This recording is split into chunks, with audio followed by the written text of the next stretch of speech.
নমস্কার আমার সকল ভাই ও বোনেরা, তোমরা যারা 2024 সালে জিএনএম এএনএম এক্সাম দিয়েছো তারা কিন্তু সকলে এখন যে মুহূর্তের অপেক্ষায় আছে সেটি হলো রেজাল্টের অপেক্ষা। এবং আমাদের কাছে একটা সম্ভাব্য ডেট উঠে এসেছিল যে হয়তো 13 তারিখের মধ্যেই আমরা ফাইনাল অ্যান্সার কি অথবা রেজাল্টের কোনো একটা নোটিফিকেশন পেয়েই যাব। কিন্তু যখন 12 তারিখ পার করে আজ এখন আমরা 13 তারিখে এসেছি এবং এখন কটা বাজে? সকাল 9টা।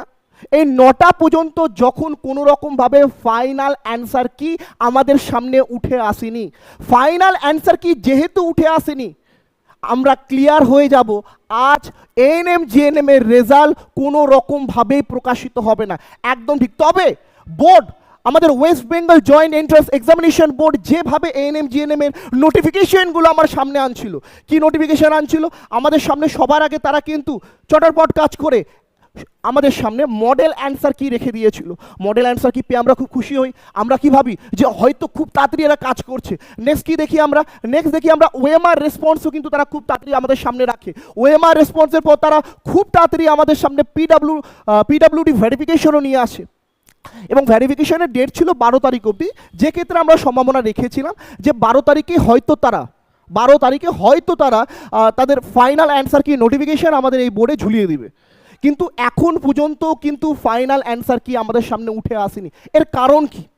এর কারণ কি দেখো, বোর্ডের অনেকগুলো এক্সাম হয়েছে, এক দুটো এক্সাম না। ওয়েস্ট বেঙ্গল আমাদের সবার সামনে ওয়েস্ট বেঙ্গল জয়েন্ট এক্সামিনেশন যে বোর্ড আছে, এই বোর্ড কিন্তু এক দুটা পরীক্ষা নিয়োজিত করে না, একাধিক পরীক্ষা নিয়োজিত করে। পশ্চিমবঙ্গের অন্যান্য যদি বোর্ড দেখো, যেমন ডাব্লিউবিপি, পিএসসি একটা পরীক্ষা হলে 1-1.5 বছর ঝুলিয়ে রাখে রেজাল্ট অবধি।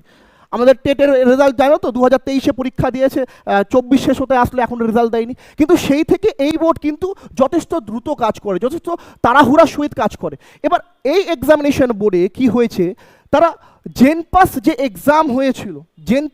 এক্সাম হয়েছিল তোমাদের এএনএম জিএনএম এক্সামের আগে, তারা পরপর কিন্তু এক্ষেত্রে দুটো ডেট পরিবর্তন করে ফেলেছে জেনপাস এক্সামে, যা কিন্তু যথেষ্টভাবে জিএনএম এএনএম এর উপর প্রভাব ফেলেছে। কারণ একটা শেষ হবে তারপরই একটা চালু হবে, তাদের কাছে যথেষ্ট প্রেসার ক্রিয়েট হয় কলেজ সিলেকশনের ব্যাপারে, কোন কলেজে কত সিট আছে তার ব্যাপারে। যাই হোক, বোর্ডের কোনো রকমই হয়েছিল। কিন্তু আমি ক্লিয়ারভাবে বলতে চাই তোমাদের সামনে যে জেনপাসের যে রেজাল্ট ছিল কি না, জেনপাসের সেই রেজাল্টের ক্ষেত্রে তারা কিন্তু সবার প্রথমে যেটা পরিবর্তন করেছিল সেটা ছিল কাউন্সিলিংয়ের ডেট।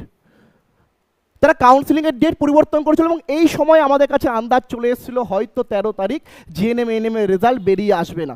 তো দেন তারা আবার চেঞ্জ করেছে, জেনপাসের কি জিনিস চেঞ্জ করেছিল, ফার্স্ট রাউন্ড রেজাল্ট ডেট। তারা ফার্স্ট রাউন্ড রেজাল্টের ডেটও চেঞ্জ করেছিল এবং হয়তো এই ফার্স্ট রাউন্ড রেজাল্টের ডেট আজকে হতে পারে।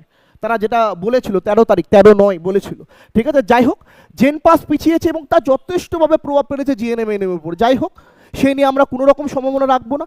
আমাদের সামনে যদি রেজাল্ট উঠে আসে, প্যানিক তোমরা হবে না। অনেকে প্যানিক হয়ে যাও, দাদা রেজাল্ট আসছিল না, কবে দিবি, আমার যে কী হবে দাদা। যারা ভালো রেজাল্ট করেছো তারা পাস করবে, যারা 2-1 নাম্বারের জন্য আটকে যাবা, প্যানিক হওয়ার দরকার নেই। পরিশ্রম করো, এবছর আবার পরীক্ষায় বসো, নিজের সফলতার ঝান্ডা আছে না সেটা গেড়ে আসো। সফলতা পাবে, কিন্তু পরিশ্রম করতে হবে। যাই হোক, যদি আমাদের সামনে রেজাল্ট বেরিয়ে আসে, আমাদের ওয়েবসাইটে সবার আগে থাকবে, এই যে ওয়েবসাইটের এই জায়গায় সুন্দর করে উঠে যাবে যে জিএনএম এএনএম 2024-এর রেজাল্ট। কিন্তু রেজাল্ট বেরোনোর আগে আমাদের সামনে ফাইনাল অ্যান্সার কি বেরিয়ে আসবে, ফাইনাল অ্যান্সার কির পরই আমাদের সামনে রেজাল্ট আসবে।